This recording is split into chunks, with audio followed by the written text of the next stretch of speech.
Hello, are you out there? It's Mark with Redo Over, and we're back to our Stellaris Vanilla No DLC in-depth playthrough.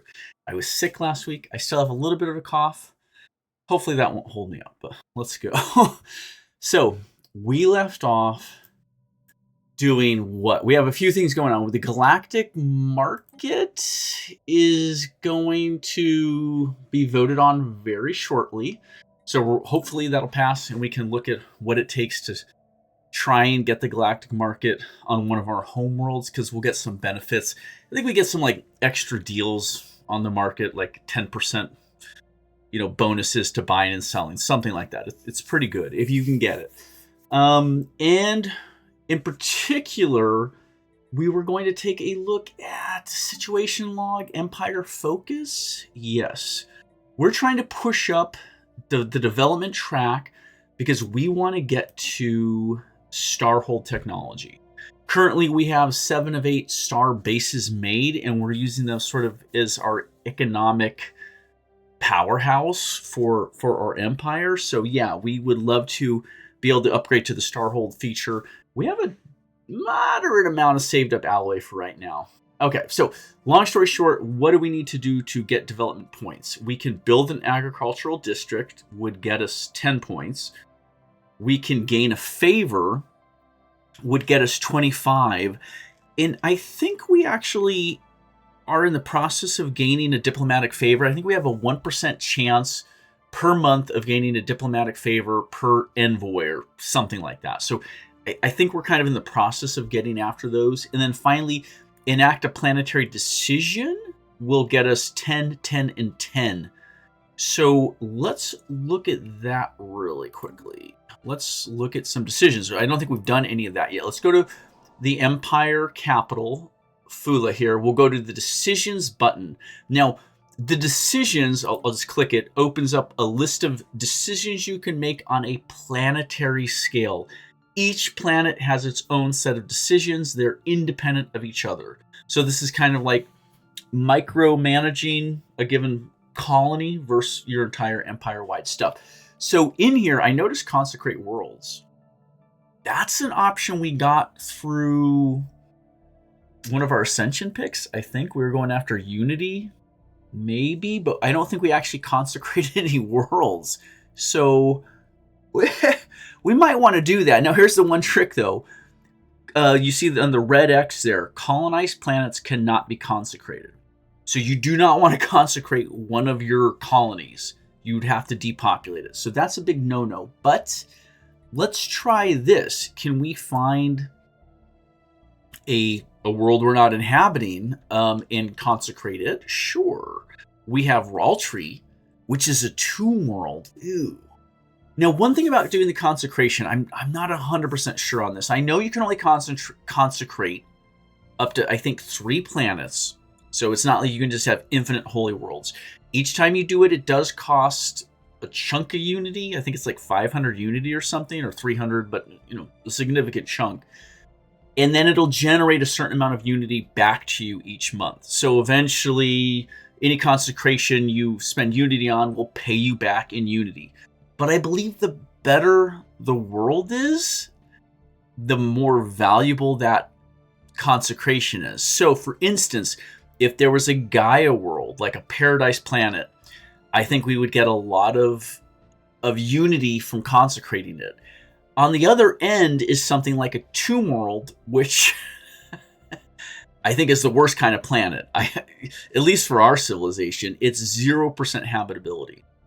Now, the good thing about Raltree, if you recall, was one of our colonies that got destroyed because some terraforming machinery we found in the crust went horribly wrong, and it like poisoned the atmosphere and wiped out our colony.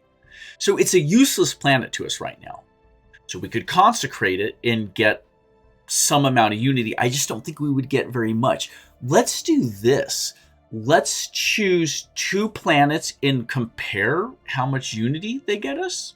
Just because we have the 3 consecrations. We've never used them. I don't know when we're going to use them, but let's just look around here real quickly. We have Alpine World coming in up here at 10%, 20% Tundra, 20% Tundra, 10%. Obviously, we have the Tomb World. We have this very nice desert world, but we're going to colonize Uproth. We need a colony. We're not going to flush that down the toilet for, 10 extra Unity a month or something like that. I don't think that would be worth it. So yeah, we just have a few planets to choose from. Let's do this. Let's click on Raltree, the Tomb World. We'll go to the decision tree, and in fact, you can see, because this isn't a colony this is not a planet we've colonized, the only decision we can make is to consecrate it. It will cost us 500 Unity, which is a chunk. This object may be relatively ill-suited for consecration. Oh, it's just straight up telling us that. Oh, shit. Okay, no problem. Let's look at another world that's less ill-suited. So let's just jump over to Helios, a tundra world. It's coming in at 10%. Let's click it. Go to decision, and we mouse over. This object may be fairly suitable for consecration. Okay, and you'll notice, by the way, under the effects there, it is saying that up to 3. We adds this world to our canon of consecrated worlds up to 3.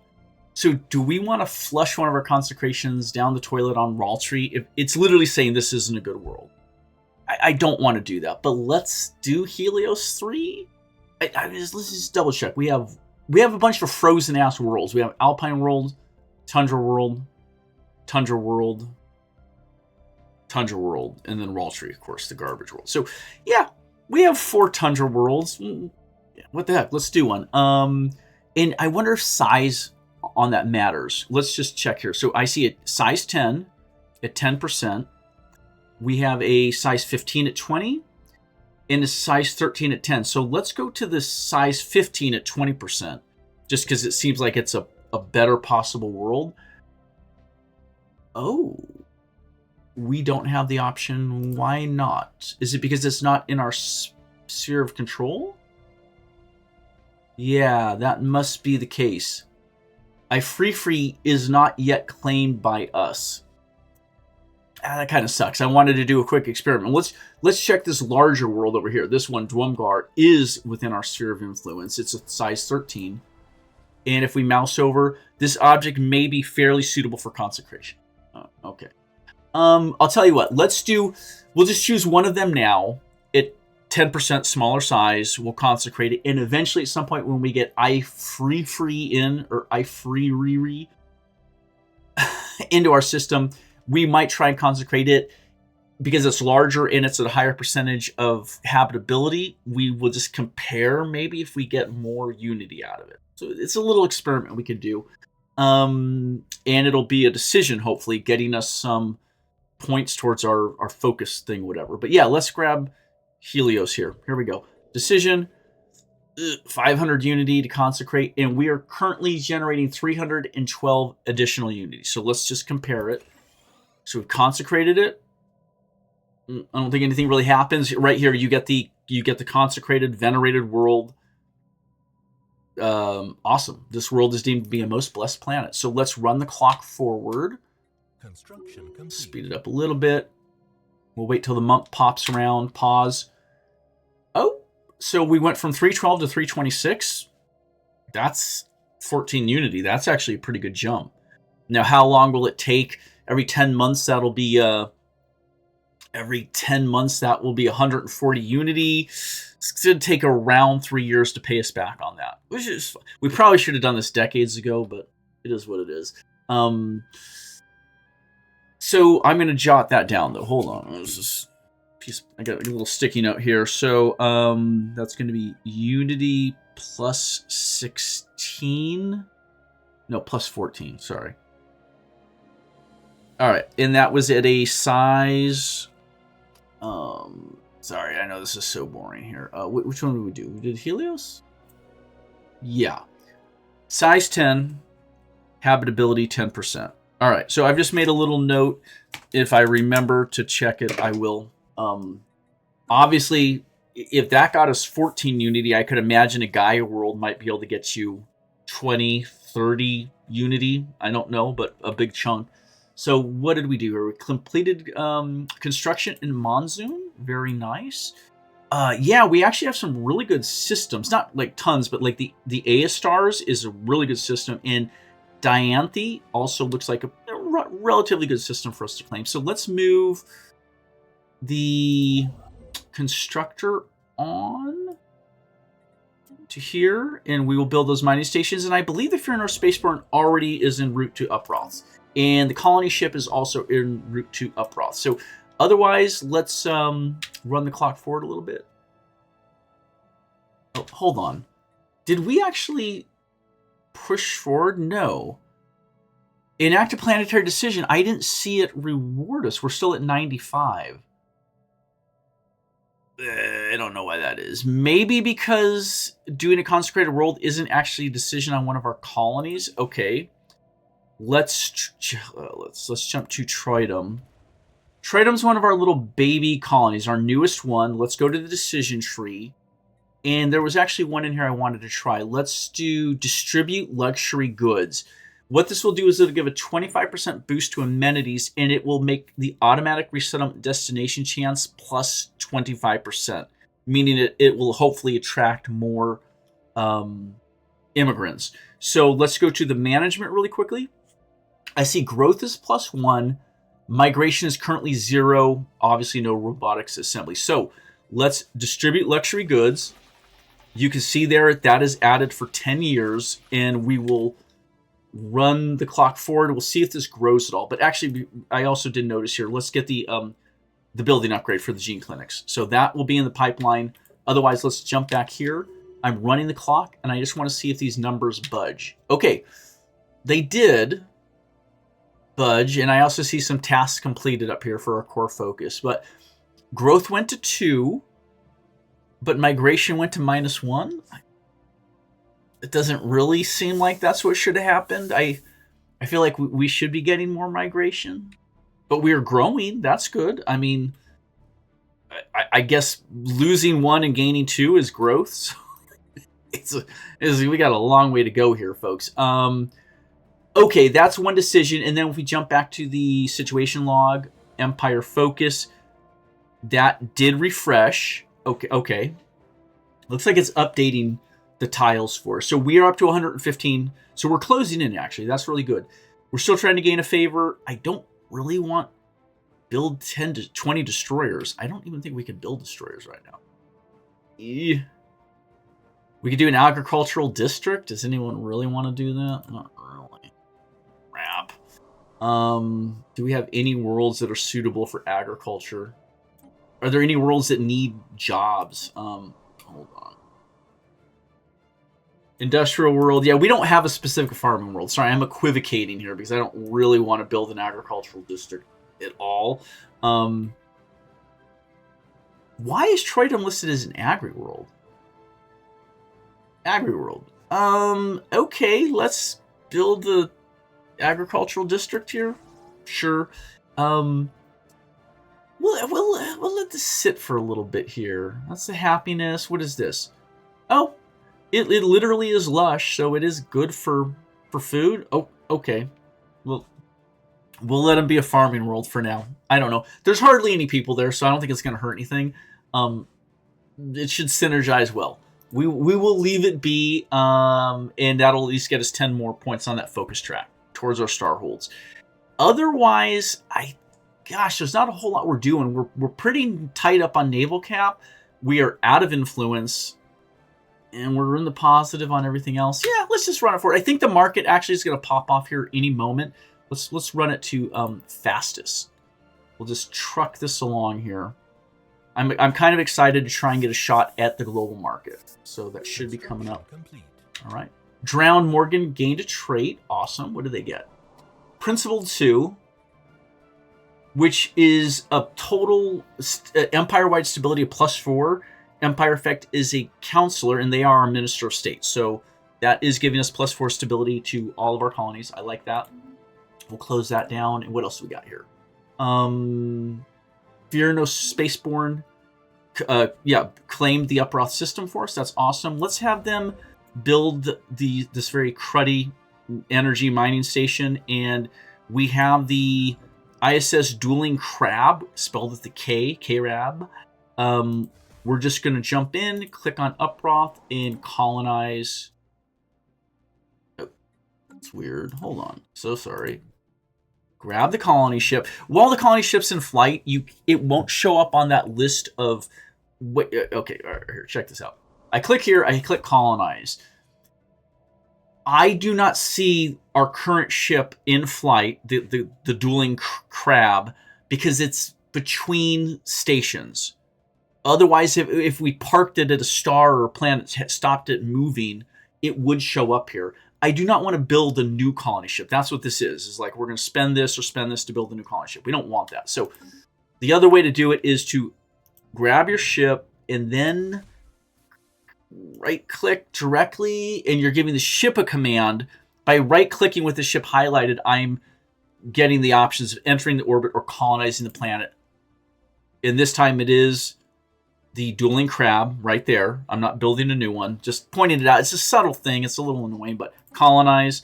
We'll keep the name Uproth Prime. There we go. That's done. Yeah, we've got some good...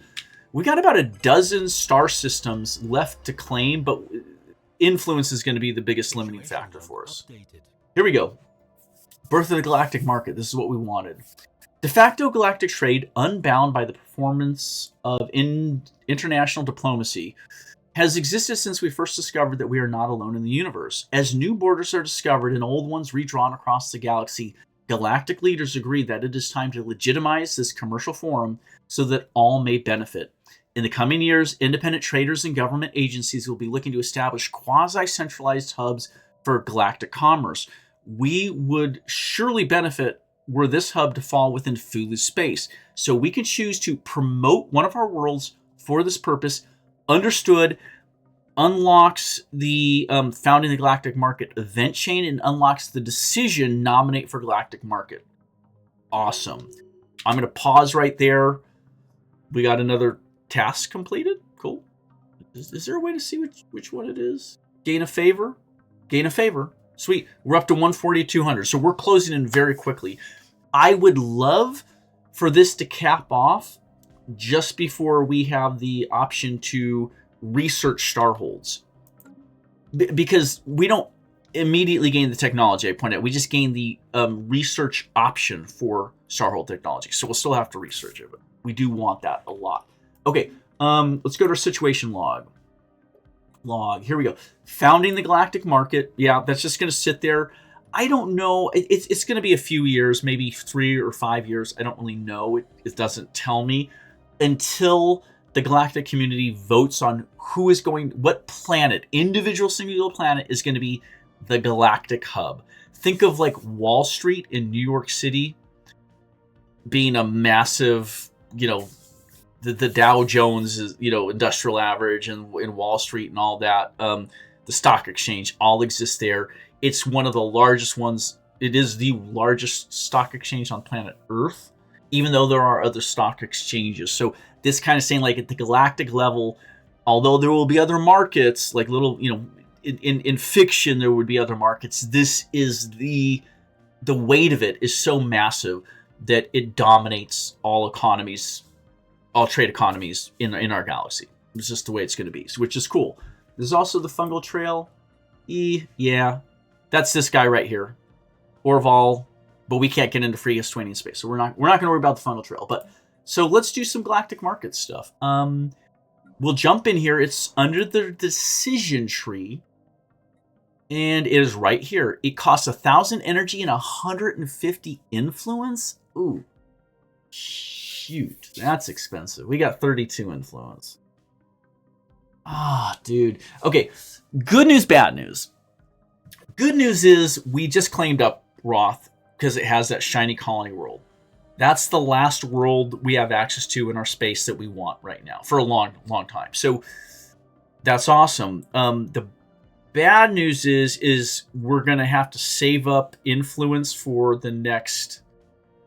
Geez, what do we need? 120 for the next 30 months. It's going to take us over 2 years to get this influence we want, I think. Yeah, rough math. I think so. So that's all right. It's a stretch. But what this is going to do is we spend the 1,000 energy, we spend the 150 influence, applies a base marketplace competitiveness rating modifier to the planet. I think it'll show up as like a circle right here, right? Like it'll be one of the planetary modifiers we'll get. According to its local conditions, the better the rating, the more likely the planet will play host to the future galactic market. It is best to nominate a planet which produces a lot of trade, as that will make it more likely to be chosen. Being the nexus of galactic trade is a position as prestigious as it is profitable. The market is fickle, but with enough incentive, we might be able to lure the big players to establish themselves on this planet. So you can't read all that, but yeah, you get the idea.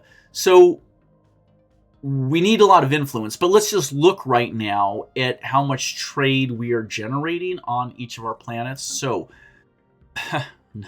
not a lot. This is Fula. We've only got 18 trade. Oh my gosh. That's not... I have not pursued a lot of trade. This isn't looking great. 16 trade on Isius. 22 on Elysia. Lisa?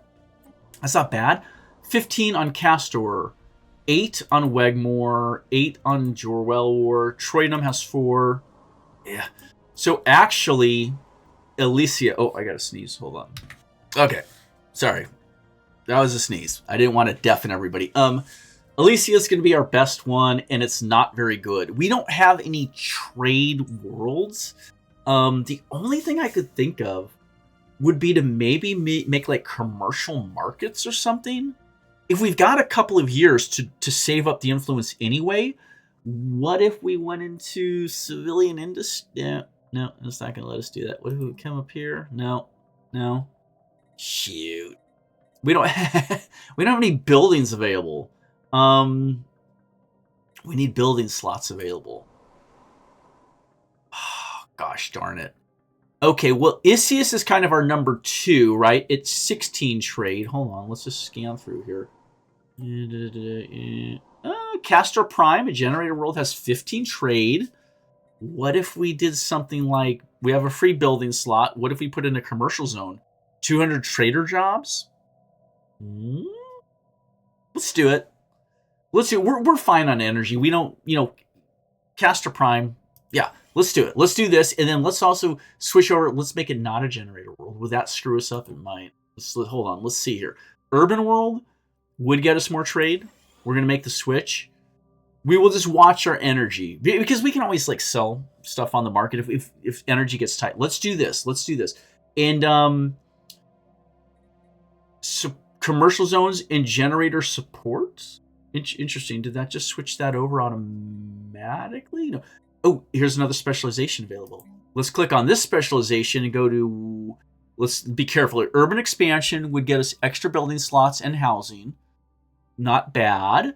Is there anything here related to trade? Commercial Nexus? 3 building slots. Trader jobs plus 100. Consumer goods into trade.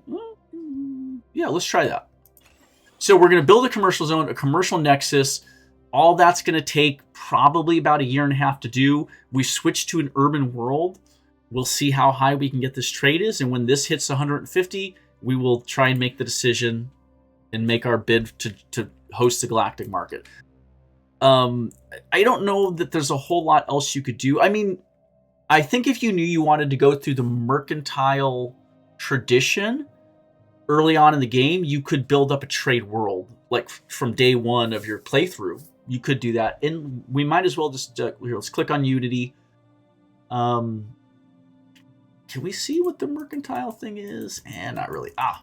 Dang it! It doesn't let us get into the mercantile tradition, but there may be little things with. I'm sure I can almost guarantee within the mercantile tradition, had we selected it, it would have had a few features that would have definitely boosted our trade and possibly would have boosted our chance of hosting the Galactic Market. Question, but we can't actually see it right now. We'll be able to see it in 42 months, but by then I think the market pick will already have happened. But enough said. Let's run the clock forward. We're running at fastest rate. Everyone's zipping around the galaxy right now. And I just want to make sure all of our science ships currently have a job. Construction complete. Some of our constructors are wrapping up. Let's see, where are these folks at? Yeah, they're both right here. Okay. I can't claim the Dianthe system, unfortunately. So I don't know that there's a lot for this constructor to do. I think the Sphere Space Rose is going to sit there. Otherwise, the Bones of a Dead Star will get the 11 physics research. That's fantastic. Oh my gosh. That's massive. Yeah, here we go. Build those research stations. That'll keep them busy for a little while. So we'll dismiss those. I don't think there's anywhere else for the Fear No Spaceborne to go to that would be useful. I don't know. Well, maybe we could send them off and pre-position them at like one of these cruddy worlds. I don't really want any of these. Yeah, here, we'll back them out of here. Let's send them off to the Litrin system. Sure. Move there. I only say that because the Bones of a Dead Star will easily be able to develop the rest of these systems once we have the influence. And then we have a archaeological site pending. Here we go. Potent potables. That's like a Jeopardy question category. Potent potables. Our archaeologists have unearthed a stash of potent potables. Where the sailors consume these foul fluids, we will not ingest these strange liqueurs. Our exploration of the ship is already sufficiently intoxicating. Up come the lithoids, all hewn from their stone. Their boulders are bolder when they're not alone. Chorus. Up come the necroids, all fearsome and great. You can't kill them, mateys. They'll all reanimate. Indeed. And finally, up come swarms of robots. Get ready to run. Fight 1, fight 10, a dozen, 1,101. We want more lyrics. I can only imagine something horrible is going to happen. We're gonna summon a ghost pirate ship. I'm almost certain at this point. But the difficulty level is only 1, so we will definitely succeed very quickly. Interestingly, that is Chapter 5. Or no, wait, I guess we're working on Chapter 5, but this has to resolve eventually. Hopefully we'll get something good out of it. We'll let it run here, folks. We'll let it run. In progress. And then we'll probably want to take a look at all of our fleets are upgraded. There's no plus sign, so we don't need to update anything for the time being. Oh, see, I would love to grab the Epskilia. That's a lot of mineral resources there, but again, they're just gonna kind of have to sit on their butts for the time being. Can we grab any of these volatile motes yet? No. We can't. Yeah. We don't have the ability to harvest any of these exotic resources out of space yet, so it kind of sucks. What do we have here? Foreign Empire claims our system. Yeah, the Free Estwanians are literally claiming Ipascilia. Okay. And construction completed there. Energy has dropped down a little bit. Yeah, that's probably because we're switching Castor over to an urban world from an energy world. Let's just check our jobs really quickly.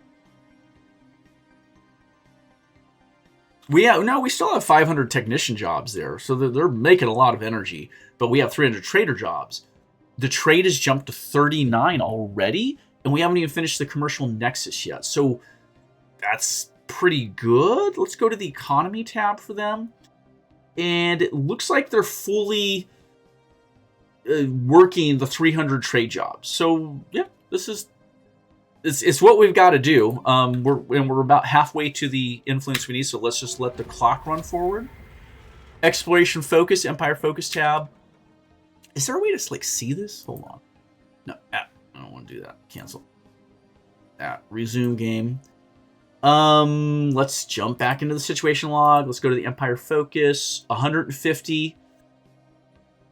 I'm a little frustrated though. Why? Because we're deliberately on the development track, right? We've selected this one, but none of these are development based. Awesome sauce. Okay. Oh, hold on. Something's popping up here. What do we got? Archaeological site finished, and this is the archaeological site pending, and this was the Chapter 5. So I don't think it matters which of these you click. Yeah? Okay, here we go. Our exploration has revealed the glance of ancient history, displaying the zeal and courage of ancient explorers. Clearly the captain of this space shanty to motivate and coordinate the crew. Perhaps they even sang along. Our archaeologists are suggesting this performance should be preserved in a museum installation. As for ancient melody, we've transcribed all the lyrics we could find and added them to our databanks. Our own sailors now have a habit of singing versions of their own space shanties, which should improve their morale and efficiency. Fantastic. And again, I will leave it to you folks to read over the lyrics, but I think it can definitely give you little hints about what else the ancient space mariners might have found in their adventures. So just space dragons and everything else and robots. Memorize the lyrics and set the next course. Very cool. Harmonious crew modifier added. Sublight speed plus 10%. That's to all of the ships in our fleet. So that's cool. That's a civilization-wide bonus. I'll take it.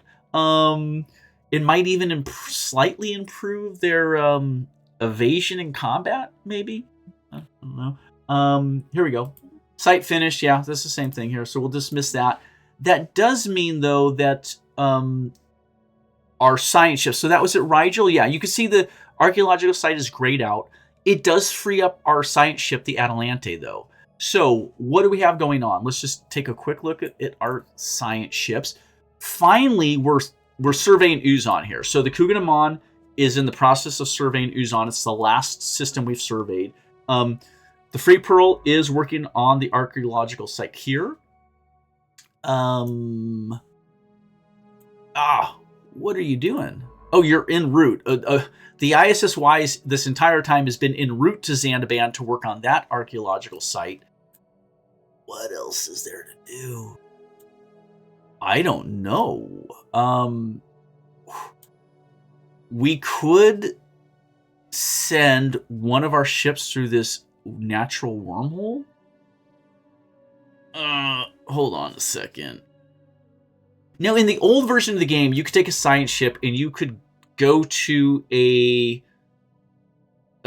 planet and you could right-click and you could support research there. It was something you do with your science ships, like after you were done exploring. So you would try and park a science ship at every one of your colonies, and they'd give you like a 10% bonus to science. That is not happening here. That is no longer an option that I can see. Here, I've selected the science ship. Let me jump in. Let me go to our actual world of Fula. Let me right-click. No. Yeah, you can't do that now. Okay, it's been gone for a while. No big deal. However, we have an unexplored natural wormhole. Should we send the Atalante? I don't know what else we could do with them. Can they survey systems? Well, hold on. We have access to all of the Talakiran space here. And I know I keep asking this. Can you survey stuff in there? Hold on. No, you can't survey system within someone else's borders. So there's no point. I mean, we can't get the science ship to any of these. The borders are closed with the Kendrian. Borders are obviously closed with the Free Aswanians. Yeah, okay, I'm equivocating, but I don't think there's anything else they can do. So we're going to send them on the long trip over here to this natural wormhole, and we'll see if they will go through it. So right-click. We need wormhole stabilization. Let's move there anyway. We'll just send them there, because I don't think there's anything else we can do with them at this point. That's everything, yeah? Yeah, I think so. Oh, that's weird.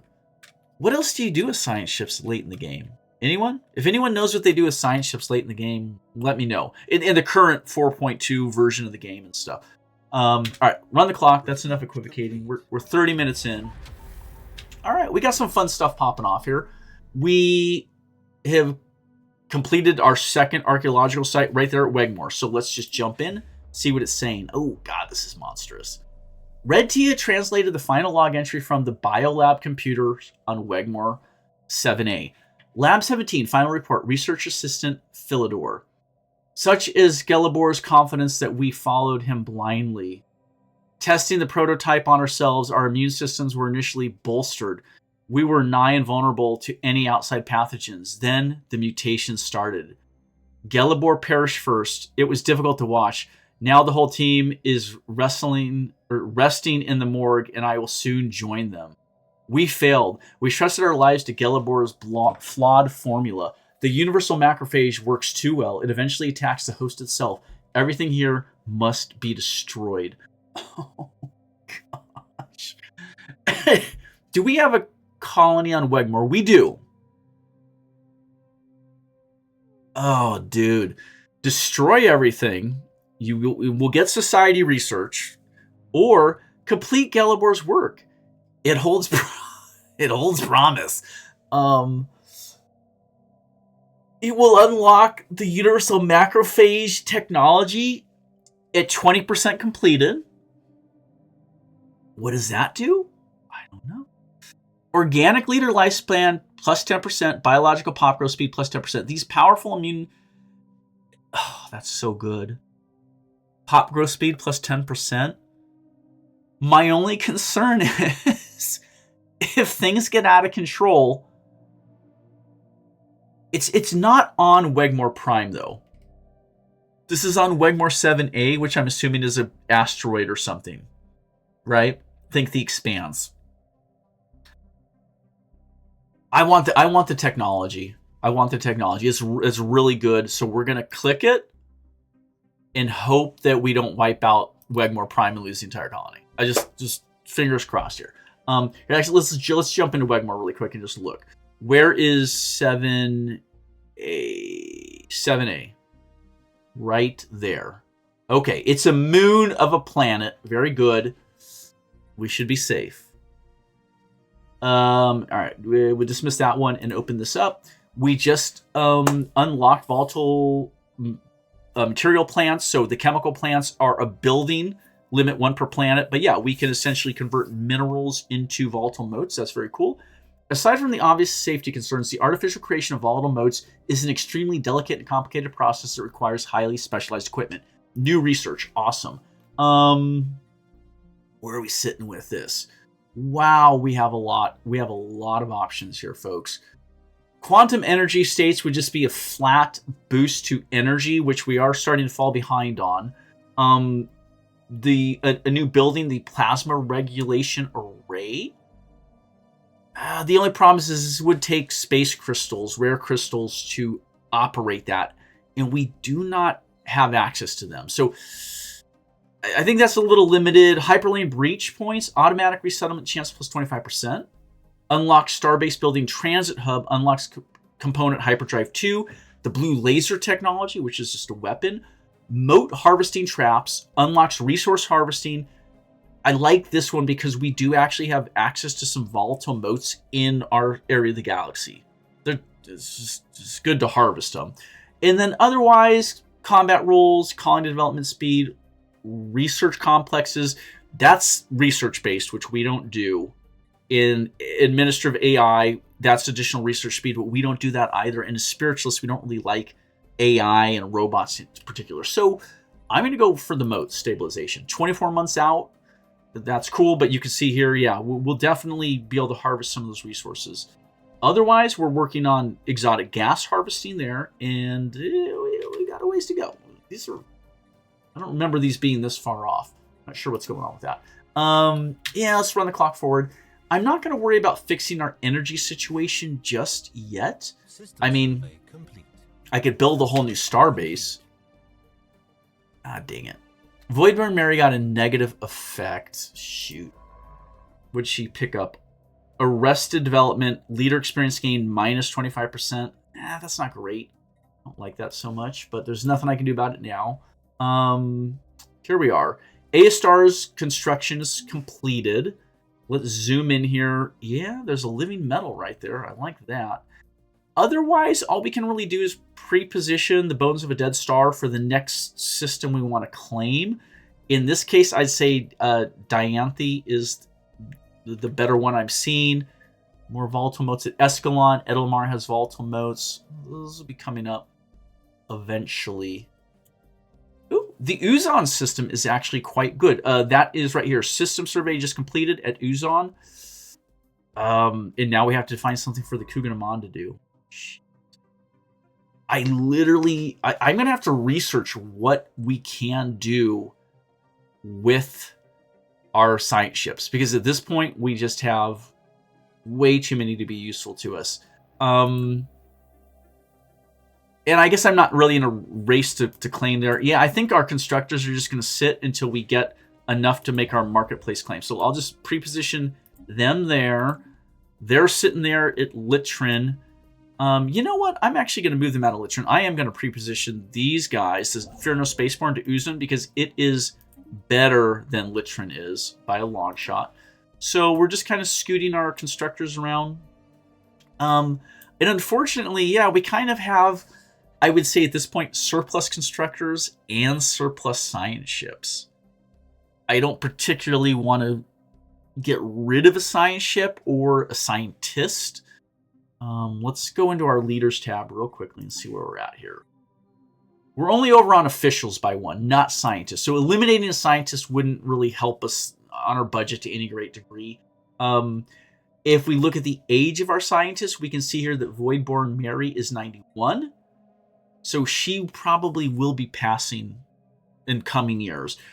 Followed up by Salen Ann, who's 80, 70 for Blackest William, and 57 for Red Tia. So we can just let Voidborn Mary pass naturally. We'll promote someone else to be the head of research, and it'll make space for people. But yeah, I don't know what we need all the scientists for at this point. I really don't.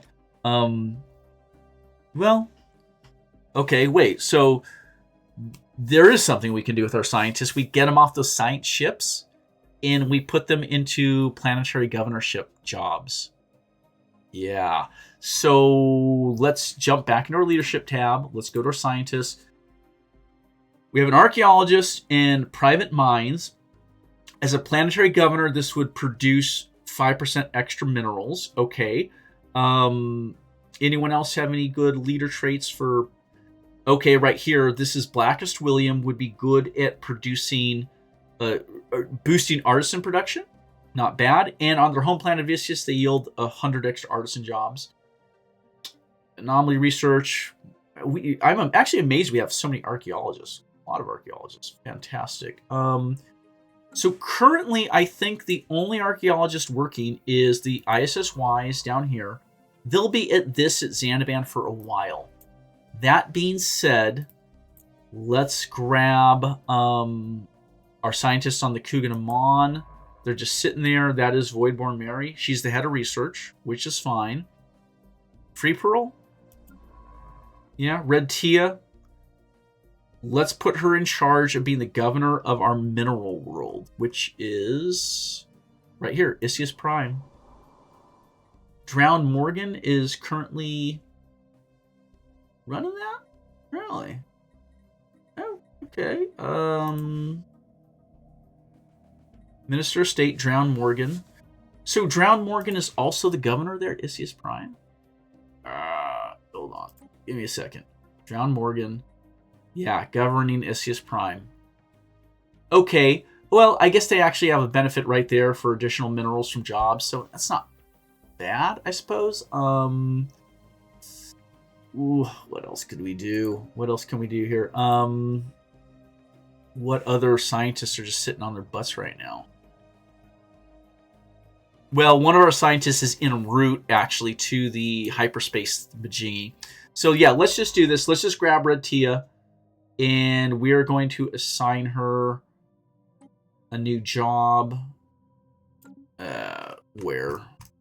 She doesn't really have anything that's, like, super useful to us, I'm going to be really honest.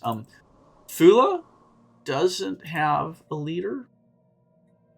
Here we go. We'll throw Red Tia in here. No, not recruitable. My leaders. Red Tia is where? I know this is boring as hell. Right there. You? Red Tia? How do I withdraw her from commanding the Free Pearl? Crap. Free Pearl. Click to assign, right click to remove. Okay, there we go. So currently the Free Pearl is going to sit fallow. It's just not doing anything.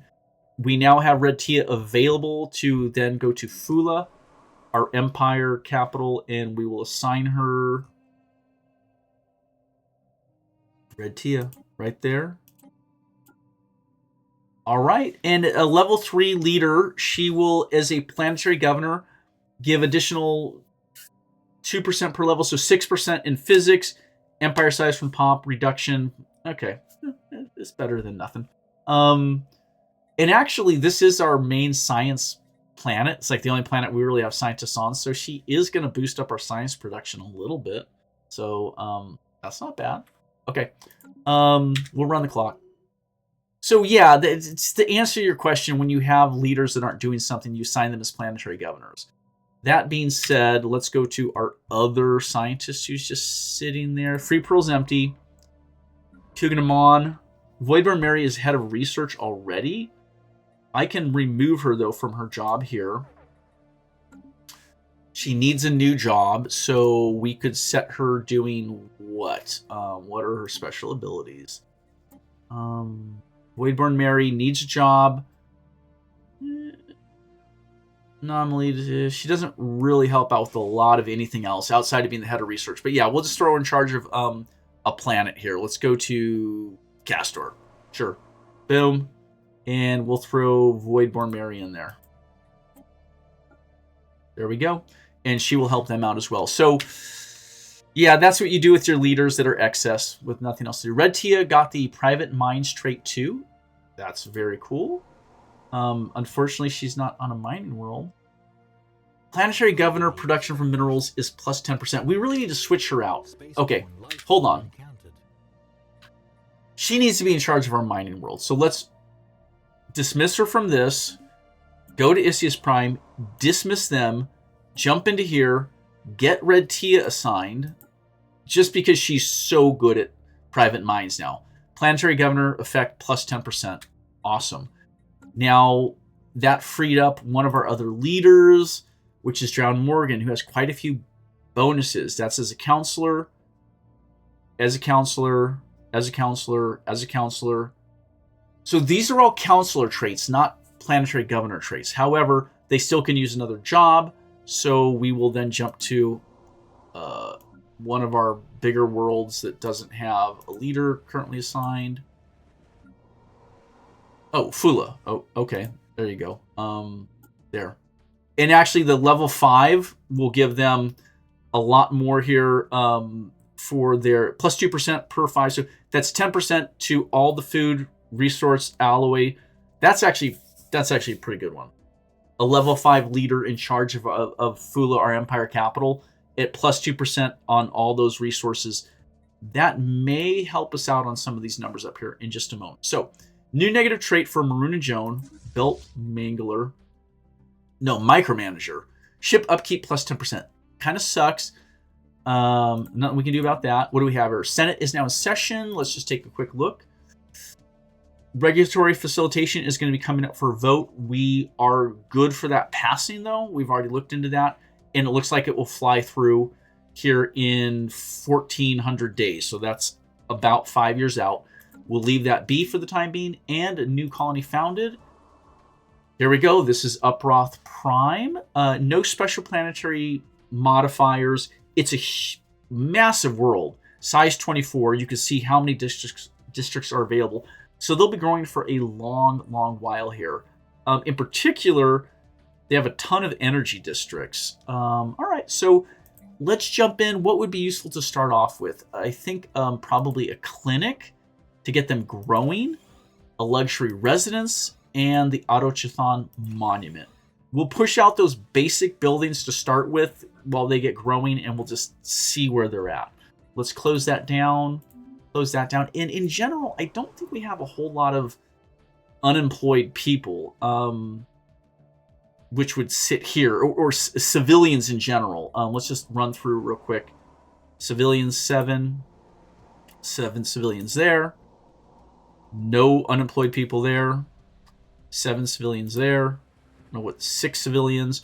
So what's happening is the reason we have so few civilians on all of our colonies is as they're sitting around on their home world, they're being drawn to other colony worlds.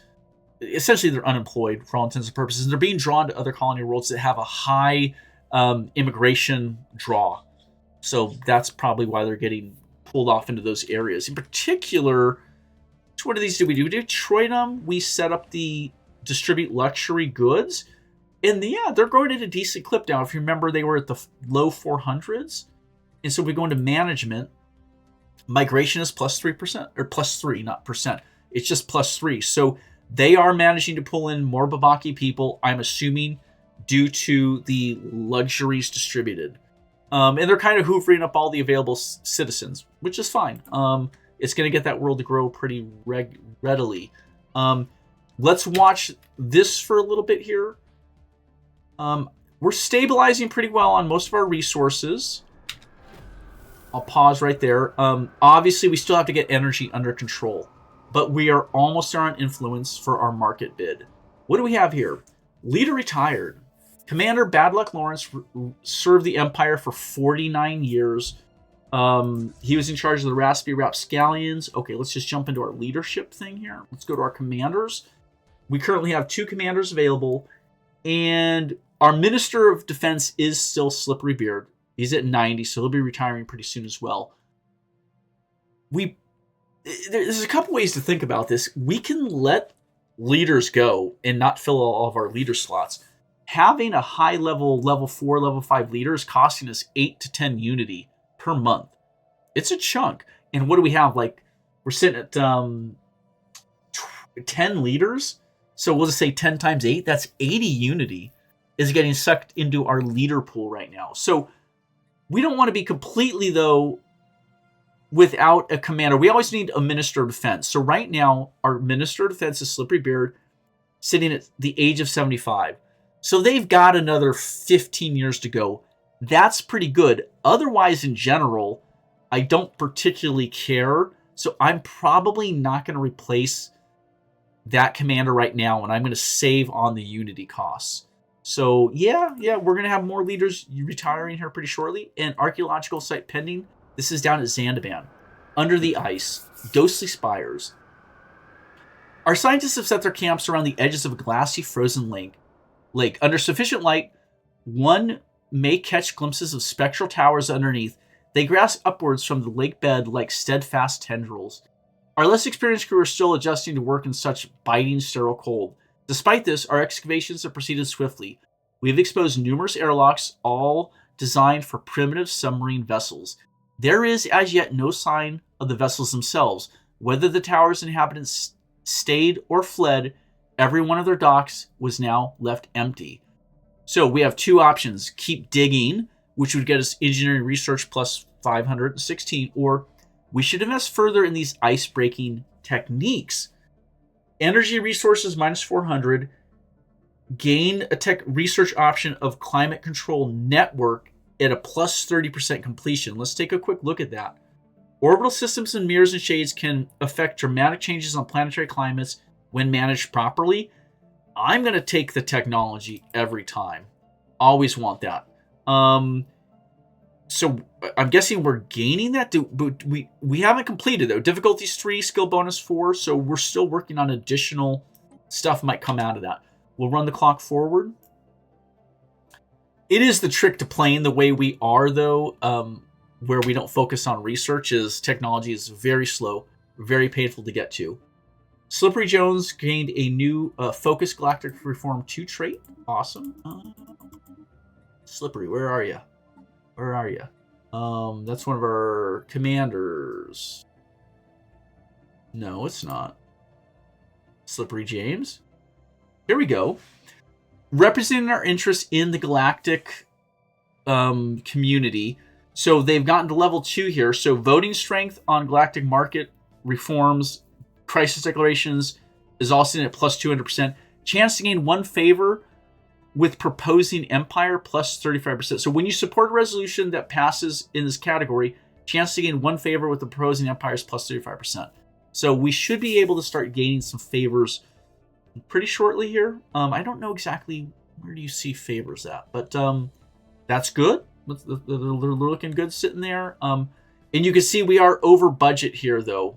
We're over our official cap by 33%, which is costing more unity than we'd like. However, that doesn't seem to affect the other categories. So I learned something just now. When you go over a leader cap in a given category, that cost is only in the given category. So our scientists, we're not paying extra on. Our commanders, we're not paying extra on. But because we're over in officials, we're paying an extra 33% for all of our officials. There you go. Now, bear in mind, we don't, because we have an empire, our empress does not cost us unity, nor does her heir apparent. They are free of unity cost to us. So this is a small bonus to being imperial. Okay. Dismiss that. And we are ready, actually, with our market declaration. So where is our urban world? Caster. We have managed to get this up to 64 trade. So we did really well for ourselves considering like how quickly we rammed that through. Let's go to our decision. And let's go to Galactic Market nomination. It's going to take everything we've got here, folks. It is what it is. You can see we gained this option. Base marketplace competitive rating weak. That sucks. However, are there other options? Yes, there's two other options. Revoke your nomination. You can just pull that out if you want to. Or for 10 influence, you can revoke it. Or for 2,000 energy and 300 influence, we may augment the planet's base marketplace competitive rating with additional measures. We can boost it again, but that's insanely expensive, especially like in the earlier part of the game. Having 150 influence plus 300 more influence, that does not come cheap early in the game. If this was like a mid-game decision, it'd be kind of different, but it's not. So I think the market is usually going to get nominated pretty... Once the Galactic community is created, the Galactic Market's going to get proposed shortly. So I don't think there's going to be a lot of opportunities to stockpile 450 influence for this. So I'm not really sure like what I'm missing. I know you can have like an Equinopolis, which is a massive... Think like Coruscant from Star Wars. It's a massive world that just has tons of building slots and people, massively strong economy. But you don't have those early in the game. Right when the Galactic Market's going to be founded, that's not an option. It just isn't an option. So, question. Maybe what we were really missing at this stage, trying to go for Galactic Market nomination, was the fact that we should have gone down the mercantile tradition had we known this would be a focus, right? We're just kind of just like going for it. It's like a Hail Mary. Yeah, we might get it. We probably won't because we have a weak nomination. It is what it is. That being said, we have a ton of trade right now, so that's good. Hold on. Yeah, we pull people away from technician jobs, so they're there. I don't know that I want to push more trader jobs forwards at this point, to be quite honest. I don't know. I mean, maybe we go in everything on this nomination, but the more trader jobs we get, the more we're going to pull away from our technician production. So it'll drop our energy down more and more. We can sustain it for a while. I don't know how long it's going to be, though, until they decide on the Galactic Market decision. I don't know if that's exactly 5 years or a decade. Well, let's click into the commercial nexus buildings. I could build another commercial zone. Or can you build any? Whoa, hold on. If I click in here. Oh, wow. That's not all the buildings, but it's a pretty good variety. Automation buildings can go in the commercial nexus. Commercial zones, holo theaters, luxury residence, precincts, houses, and resource silos. So it's a lot of kind of like generalist sort of buildings can go in there. If I do one more commercial zone, that'll get me 200 more trader jobs, but it's going to just gut my energy. I don't think that's a good idea. I think that would cost us a lot potentially. So I'm going to let it ride. 64 trade, urban world with the commercial nexus. Yeah, we'll just... Shit. No, we'll do it. We'll do the commercial zone. We're going to bite the bullet. We're going to push everything we have into there. We're already a few years into the process, so I think it'll only be another couple of years till we find out. This might hurt. Let's go to the market, though, real quickly. We have a lot of trade surplus, so let's not sell our energy. We're going to remove that 15 on the sell, and we're buying some... Yeah, we're buying 5 consumer goods. We're selling 30 minerals. That's fine. We're buying our exotic gases. That's to fund our clinics, our gene clinics, which we don't seem to be falling behind on. That's perfect.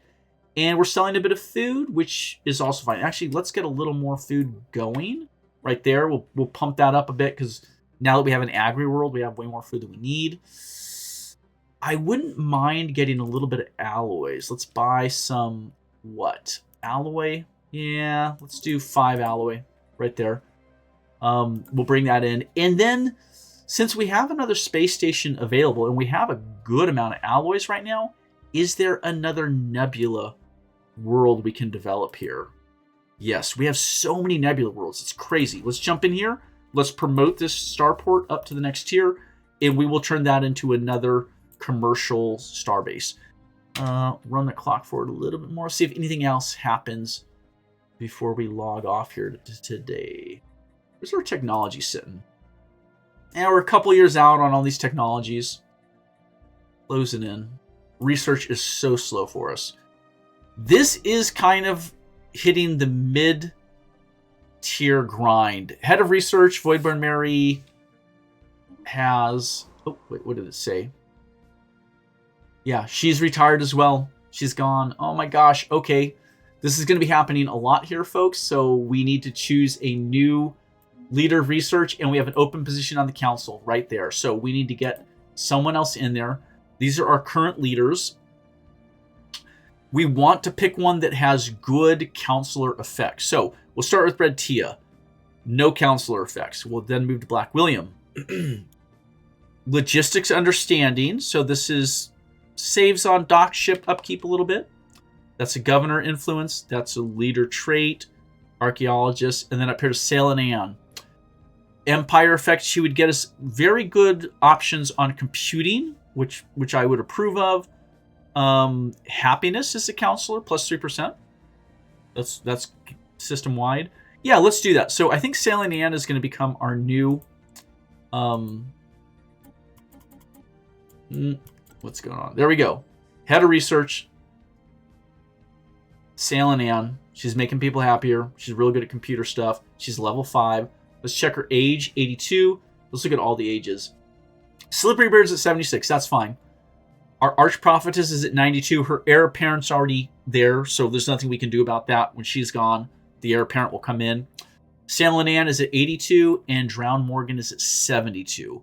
So we are doing pretty well with these folks for now. I don't think they're going to be dying off too soon. This also frees up another leader slot. We're down to 3 of 4 on our scientists, 3 of 4 on our commanders. We're waiting for an official to die, is what we're waiting for. This is saving us Unity, which is going to get us to our next pick all the sooner. It looks like we'll be capping off diplomacy very shortly. In particular, I see Envoy Improving Relations have a 1% chance each month of acquiring favors. That's when we'll start getting favors. That'll also get us our next Ascension pick. It will also get us to cap off diplomacy, which adopting all diplomacy things will give us monthly Federation experience plus 2, diplomatic weight plus 10%, and official capacity plus 1. We'll solve that official issue we're having. So we'll have more than enough officials. Here is the trick, though. Do we let our leaders' numbers start to drop down, or do we bring in new leaders? We're probably, let's think about this. New leaders will be coming in about level 2, so they'll be about 4 Unity. That's not bad. And we do need to make sure that there's a decade or 2 between all of our leaders so that we're never going to age out all at once. So rightly, I think we should look at commanders and scientists on our next playthrough and recruit the best new commander and the best new scientist. Bring them in young at 30, 40 years old at a relatively low Unity because of their low level and get them training up. But we will try and pick the best ones for whatever role they're going to be, whether that's on the council or whether that's, planetary governorship, whatever it is, I don't know. Yeah, we'll probably want to do that on our next playthrough. We'll take a look. And we may even not have really good recruitable options immediately, but we could wait till the pool refreshes. Potentially, if we look down here, 2.9 years. So yeah, in our next playthrough, we might be able to get 2 entire batches of new leaders, and we could get an entire new batch of recruitable scientists. So we'll look through both of those current crews this time, and we'll recruit if we can. If there's no one suitable, we will wait till it refreshes in 2.9 years, which probably will happen in the next playthrough. But I think that's it for today, folks. If you watched, thank you so much. I'm not sure how the show's going to go going forward, because hitting the mid-range, I think, means a lot less events pop off, scientifically speaking, anomalies. But presumably, we'll move forward quicker on the time. We'll see. All right. If you watched, take care.